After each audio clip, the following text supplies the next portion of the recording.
Another gift of Allah Azza wa Jalla to the Messenger is the Qur'an. We say the Qur'an is the final miracle to the Messenger sallallahu alaihi wasallam.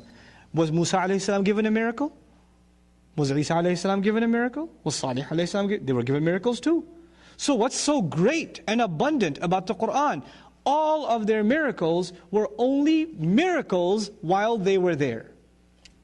After they died, those things were no longer miracles, they were only stories that can be narrated. In other words, somebody who saw Musa alayhi salam turn the staff into a snake can one day tell their child, you know what I saw with my own eyes? And then that child will say, you know what your grandfather told me? And they can pass it down, but the first one saw a miracle, the rest of them heard what? A story. And a story isn't a miracle, it's a story. You can believe it and you can also what? Disbelieve it. But a miracle is something, it's in your face. The Messengers is the only miracle, sallallahu alaihi wasallam, that lives on and is as convincing as it was when it was revealed. The miracle lives on. The proof that the Qur'an is the word of Allah, the arguments of the Qur'an, the hujjah of the Qur'an is as valid today as it was then because all the other messengers were given miracles for the eyes to see. But this messenger, predominantly, he was given a miracle for the ears to hear, and we still have ears where we can hear the same exact message. SubhanAllah. It's something incredible Allah gave His messenger. Right? Allah guaranteed His messenger victory. Sallallahu. This is part of the good He gave him. You know, there are other messengers that came 950 years, no victory on the earth.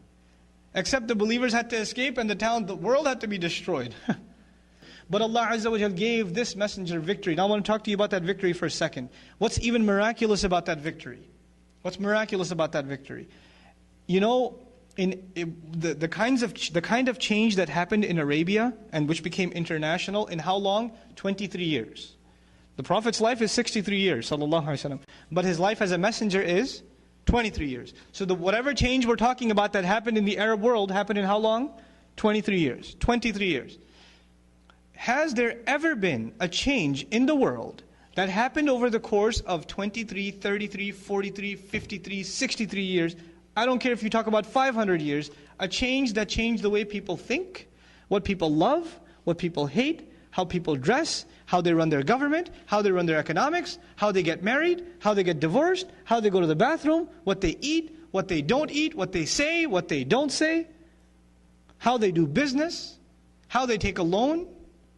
It changed every aspect of their life in how long? 23 years. 23 years. You know, those of you that are in high school, you take global history and you learn about revolutions. You learn about the Bolshevik Revolution in Russia. You learn about the French Revolution in Europe. These revolutions were either political or economic. They didn't change the ethics of the people. They didn't change how people eat and sleep and drink. They didn't change what people love and hate. They didn't change how people dress. Nothing else changed. One big change over the top and that's it. And even those changes were brought about by people who read the works of philosophers, and those philosophers lived decades before. Now, in other words, there's the historical formula. The philosopher of an idea is never on the battlefield. Never. And the philosopher of an idea is not even himself a revolutionary, he's just a philosopher. He's not going out there to try to convince people to make changes. He's just writing. He's just writing. Even the French Revolution, Voltaire and Rousseau, you read about this in global history, right? These writers never saw the revolution. It was like almost a century before the revolution ever happened. In the case of Muhammad sallallahu alaihi wasallam, who is delivering the message and who's on the battlefield? Can you imagine? And who's on the front of the battle? Who's delivering the message and who's being boycotted and being forced to live in a cave? Who's being expelled from his house? He's not just standing behind some podium and telling the people to march forward. He's the first to march forward when there's nobody standing behind him. Sallallahu alaihi wasallam. This has never happened in history, ever. Ask your political science professor, ask your history professor. So Allah gave His messenger victory like no other. Like a book like no other and a victory like no other. Sallallahu alaihi wasallam.